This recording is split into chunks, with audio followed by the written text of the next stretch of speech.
Okay, so now we're going to be talking about making machinable parts. So I think this is just a little bit of story time, real quick. As a freshman, maybe we can even pull it up. I'll try to look for it. In actually, I don't think it. I think I left uh, the thing a long time ago. But my first year, I was given the task of making an intake. And if you know anything about FRC, the intake is what picks up the balls and I was kind of overwhelmed, but I do like the feeling of being overwhelmed when I'm getting a new task at hand. And of course, when you're starting something new, you're going to be thrown all of this information at once. And obviously, the only way to learn it is just by doing, doing, doing, and then it seems so simple to you. So, like anything, uh, when you're starting off, I was given this task and I was super overwhelmed, but I mean I didn't stop. Like I was just like making things, trying to learn, get better. I wasn't really aiming for the goal of completing it. I was trying to complete it, but I mean that wasn't the ultimate goal in mind. The ultimate goal in mind is being able to CAD better, faster, and actually learn the things.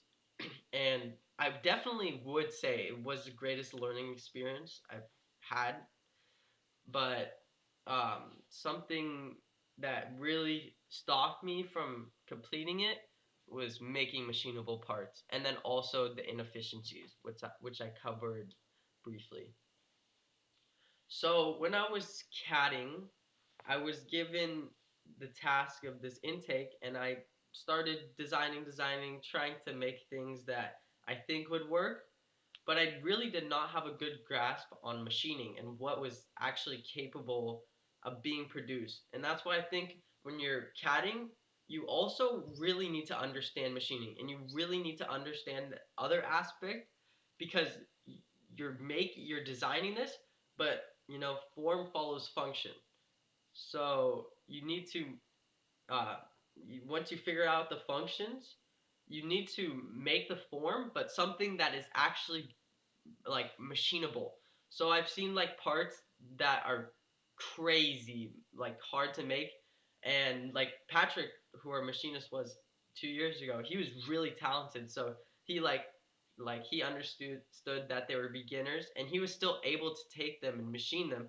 But like it was such a great learning experience for those students uh, to understand like that is not machinable. That there's other solutions to this problem, other solutions that they could have used, and it really just showed them like what is. It helped them understand that something, making something needs to be machinable because it's not going to be able to be made if you don't have a good grasp. And I just really, really advise when you are making something that you make it and you understand what is actually machinable and makeable.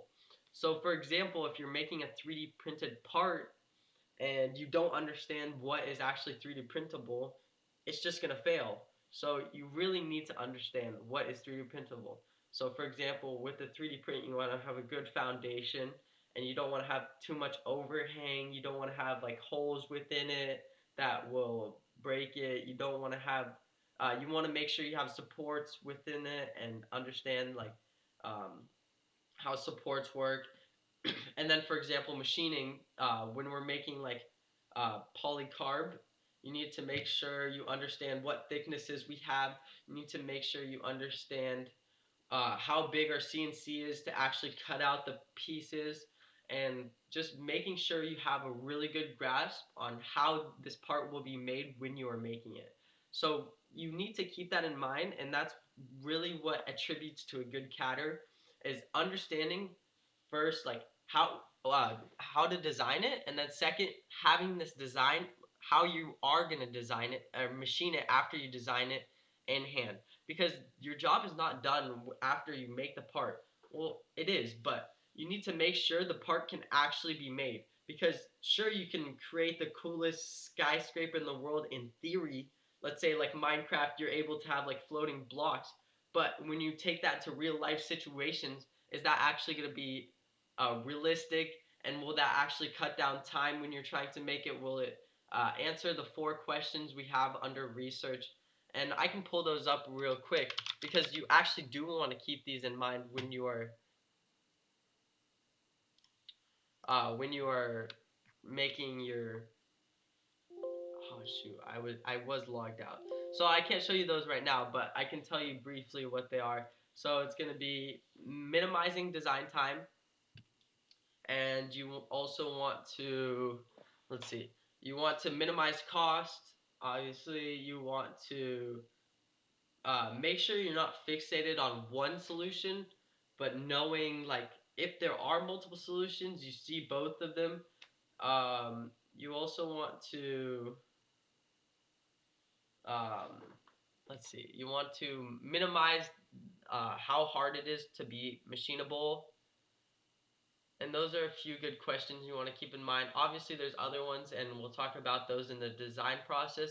But really, you need to understand, and this is what this whole little spiel is about, is making machinable parts and actually understanding what you are going to be machining before you CAD. And that's very important. So, I mean, I was showing you a lot of stuff, but I really need you really need to understand what is able to be made. And that's my whole point. Thank you for listening, and that is basically all for this CAD course. We are going to go over camming, which is how our CNC works, and I'll explain that briefly in Unit 6. But that's all for Unit 5, so thank you for watching, and hopefully I think it's very important to listen to Unit 6, and peace out.